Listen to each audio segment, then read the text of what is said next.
এই গরমেতে ঠান্ডা ঠান্ডা আম পানার শরবত প্রত্যেককেই রিফ্রেশ করে দেয়। আম না পুড়িয়েও আম পানার শরবত বানানো যেতে পারে। কিভাবে আম পানার শরবত বানালে খুব সুস্বাদু হবে তোমাদের সাথে সেই রেসিপিটাই আমি শেয়ার করছি। প্রথমে এখানে আমি 5টা আম নিয়ে নিয়েছি।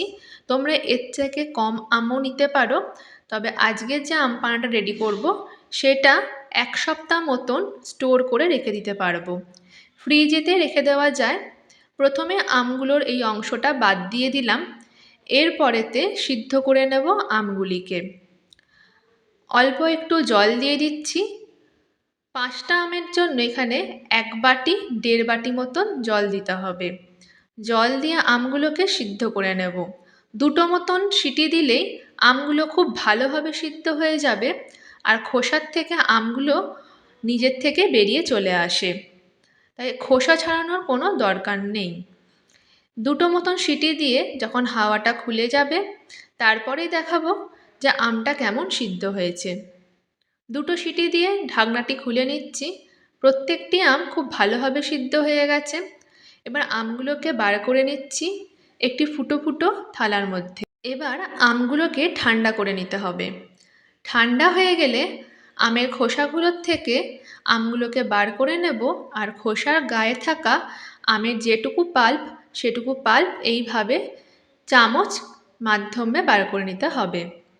আর আটিগুলোর গায়ে অনেকটা পাল্প লেগে থাকে, তাই সেই পাল্পটা হাত দিয়েই ভালো করে বার করে নিতে হবে।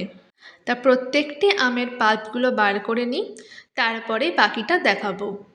আর এই আম পানার রেসিপিটা তোমাদের যাদের ভালো লাগবে অবশ্যই কিন্তু লাইক করে দিও। আর এই গরমেতে এই আম পানার শরবতটি সবারই খুব আরামদায়ক, তাই সবার সাথে শেয়ারও করে নিও। প্রত্যেকটি আমের থেকে পাল্পগুলো বারও করে নিয়েছি। আর এবার আটির গায়েতে মানে আমের যে বীজের অংশটা পাল্পগুলো লেগে আছে সেগুলো হাতের সাহায্যেই ভালো করে বার করে নিচ্ছি। আর এটা ঠান্ডা হয়ে গেলেই করবে, গরম থাকাকালীন করতে একটু অসুবিধা হবে।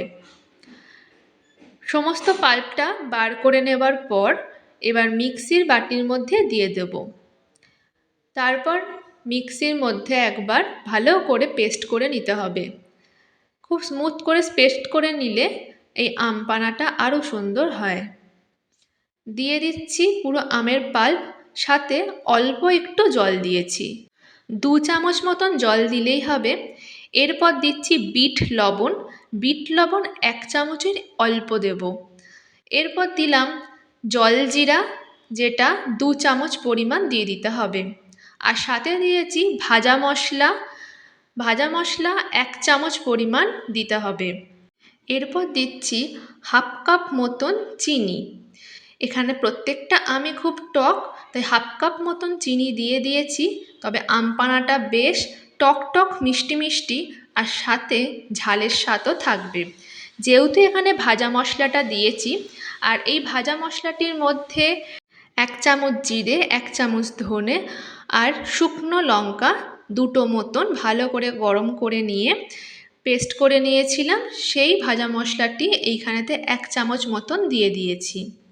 তাই শুকনো লঙ্কা থাকার কারণে এই আম পানাটা বেশ একটু ঝাল ঝালও লাগবে। তাই ঝাল মিষ্টি টক প্রত্যেকটা স্বাদই থাকায় এই আম পানার স্বাদটা কিন্তু খুব সুন্দর হয়েছিল। এরপর 2 চামচ মতন আমের পাল্পটা দিয়ে দিলাম গ্লাসের মধ্যে আর দিয়ে ঠান্ডা জল দিয়ে দিচ্ছি, সাথে বরফও দিতে পারো। আর এতটাই আরামদায়ক এই গরমে আম পানাটা যে সবারই প্রাণকে একদম জুড়িয়ে দেয়। আর বাকি আমের পানাটি তোমরা ফ্রিজেতে 1 সপ্তাহ মতন রেখে দিতে পারো। এইভাবে 2 চামচ করে জলের মধ্যে মিশিয়ে তোমরা আম পানাটি ব্যবহার করতে পারো। ভালো লেগে থাকলে অবশ্যই লাইক, শেয়ার আর সাথে থাকতে চ্যানেলটিকে সাবস্ক্রাইব করে দিও। আর যারা ফেসবুক পেজ থেকে দেখবে তারা ফেসবুক পেজটিকেও ফলো করে দিও আর লাইক করে দিও।